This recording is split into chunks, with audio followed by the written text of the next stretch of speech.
same source, and we all go back to the same source.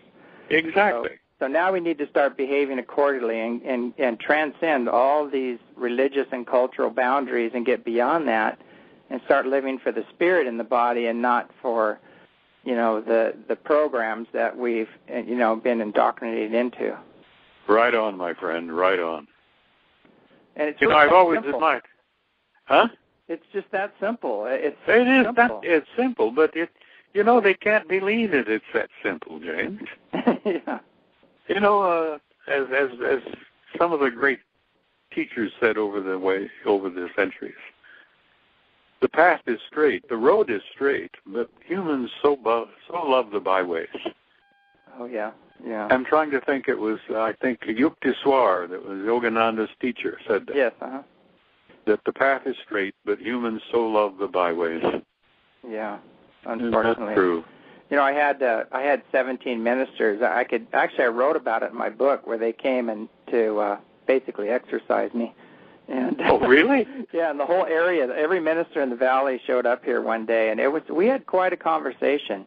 And, no kidding. Yeah, and they didn't realize. I'd love to have been present for that.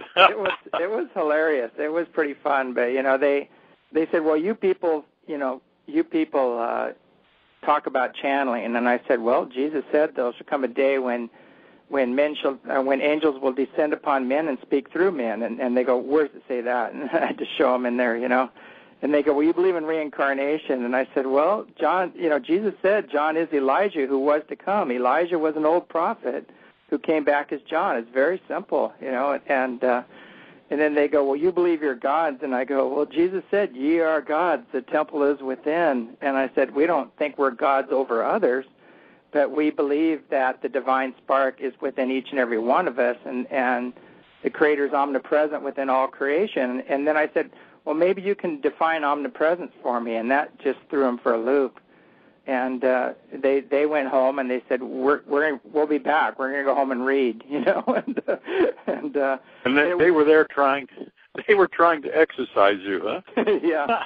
Yeah, it was quite hilarious. The whole thing was, I made coffee and tea for them, and I said sit down, and they even brought a sheriff out posing as a minister, because of some rumors going around that we were doing drugs and things like that, small town. Oh, my. And so I went to him and I said, hey, we have a total drug-free policy here. There's nobody, we don't do drugs here, and we kind of down on it. But I said, you can go in every nook and cranny, open any door you want, and check the place out. And the guy just looked at me shocked, and that he couldn't handle the fact that I blew his cover already. And I asked him 2 questions, and he couldn't answer them, so I knew exactly who he was already, but tested him. But it was pretty. Yeah. I would love to have seen that. I would love to. I know you would have. But then I said to him, I have a question for you. I said, okay, was Jesus' dad terrestrial?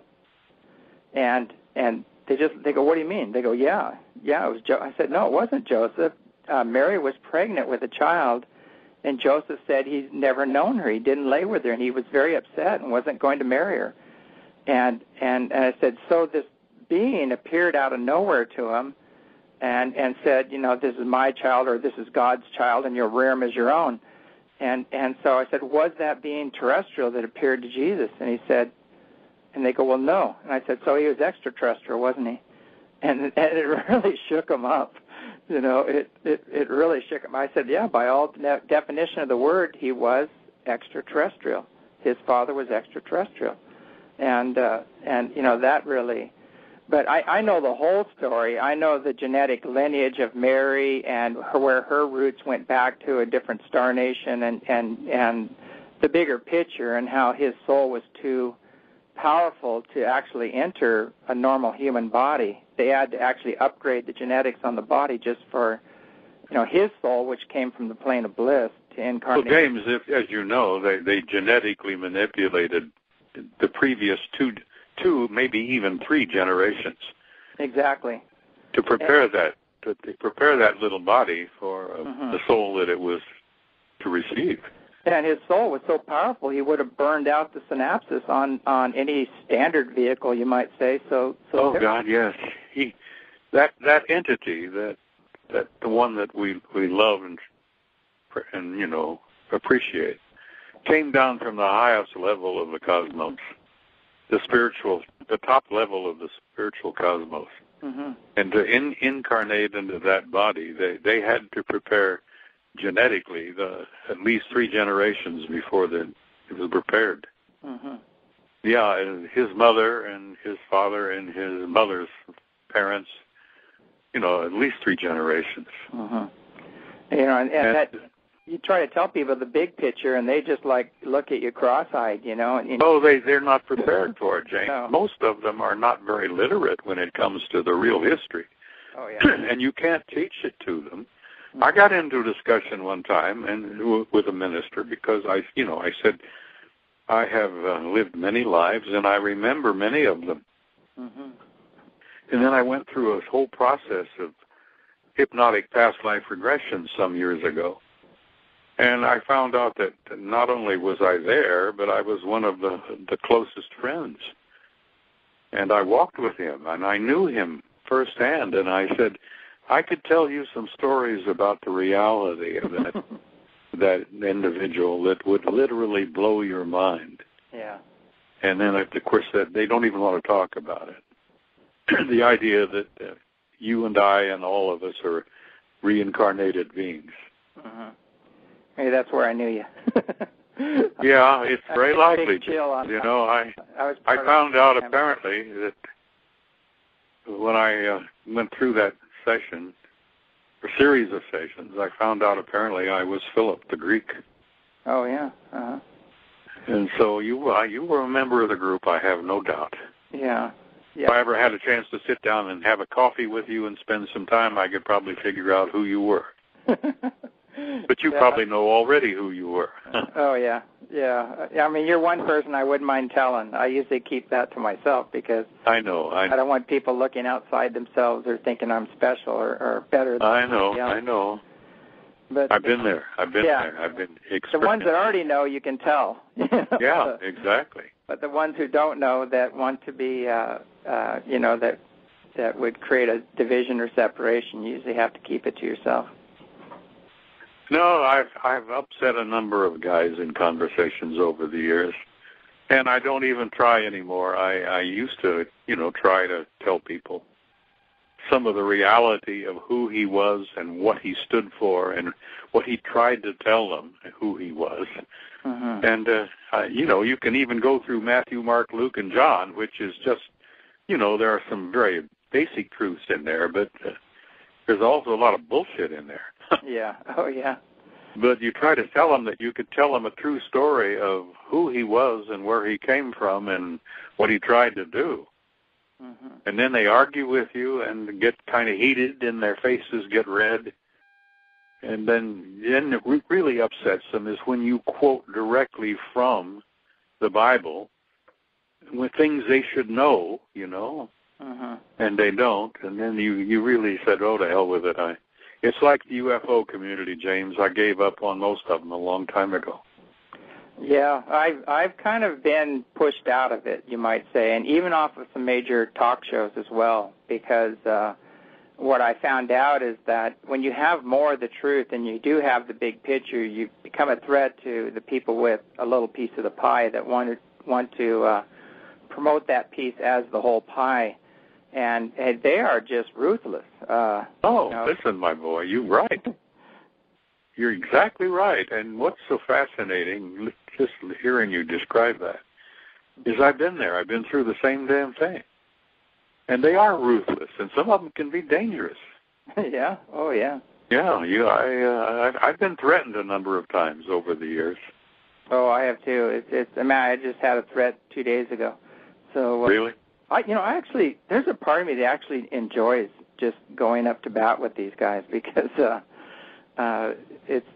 it's part of me. There's a part of me that I guess it's that old warrior in me that comes out and goes, okay, let's take this on. But there's another part of me that actually feels sorry for them, and I don't do it to win or to harm them or to take them down. I do it because that's what they need. They need some real tough love. They need somebody that's just going to say, okay, look, you're much better than this. There's much more to you that you even know, and why are you settling for this such a small picture of the reality? And here we share everything. I mean, I show people all the frescoes. I share my footage with them. I go, take the footage, show others. We don't hold on to anything here. And I just said, just put a positive spin on it. Don't make it negative. And we've always been that way. And I think that's why we've been so successful and have been on all these other TV and radio shows and things like that, because we can deliver. We have the photos, we have the footage, we have the witnesses, and it's because we've taken a spiritual approach to it and also shared with everybody and a service approach to it versus, an ego approach or a material approach to it. Well, James, I wish the hell I lived closer to you. I'd like to spend a little private time with you, oh, well. Well, maybe we can arrange that. I can arrange a trip out there to see you. Well, long this summer, by the time it hits 114 degrees in Phoenix here, I'm usually ready to pack up and get the hell out of this town. Well, come up and now, this coming spring and summer, when it starts getting hot and it gets over 100 degrees here, I just may come up there, my boy. Well, you have an open invitation, and well, you told me that once before, and I've appreciated that. But as I said, I don't travel that often and that well anymore. Mm-hmm. And but you're the kind of person I'd love to have some private time with, just sit and reminisce and share some things, because I know that you're one of the more enlightened people that I've ever run into. Well, thank you. And as I said, I would love to. I have some old bad habits. I drink too much coffee, and I enjoy a little Jack Daniels, and I smoke a big cigar from time to time. And so if you can put up with some of that bullshit, I'll bring my own whiskey and my own cigars. That sounds good. And if you've got a freezer, I'll also bring a bunch of steaks. Oh, no problem. When you're here, you're our guest. So well, I would love to not only spend some time with you, but I would love to meet some of your friends up there. Oh, it's just amazing. I think you're going to love this, but a friend of mine is a pilot, and he has an incredible little plane. It's like a stunt plane, basically, but it can fly anywhere. So we took this plane up flying around Mount Adams, and it's never melted off as far as it has last year. We had the biggest melt-off as far as some of the glaciers. And right at the ridge of this glacier, we flew around it, and we saw one of the doors that we see open up at night. This huge light opens up, and there's actually a huge cave, which it looks like a giant Buddha in front of it. Really? Yeah, and we photographed this. We have it on film. It looks like a giant Buddha carved out of lava rock or something. And I show it to people, like, what does that look like to you? And they go, that's a Buddha. That looks just like a Buddha. And we don't preempt it. We don't say anything. We said, look, I took this photograph. What does this look like to you? And we can't get up there. We probably won't. It's quite a trek to get up there, and it's on the Native American land, too, but I can probably get permission. But there's definitely a couple places there. And the other place where the door opens and we actually see objects come out, and one of the objects was about a 300-foot-tall light beam came out, and we were filming it in infrared, and we got him on infrared walking towards the camera. It was really bizarre. And everybody was hiring a kite that night, after that happened. But I'm sure. Energetically, something, you could see it walking towards us, and then it just phased out. And, and I'm open to it. It could have been a hologram. It could have been some other really high-tech guys playing games or whatever, or it could have been a 300-foot-tall light beam. It could be anything. But the thing is that we have it on film. We have the door opening, and several times we have it on film, and things coming out of that door, and you go up there, and all there is a big lava face. There's nothing there in that area. Well, I'll be damned. I'd love to see that. Yeah, and you would think that people would be all over this, that this would be headline news, and we're having all this big breakthrough, they won't even touch it. The UFO community won't even touch it. They're frightened, James. They're frightened. Some talk show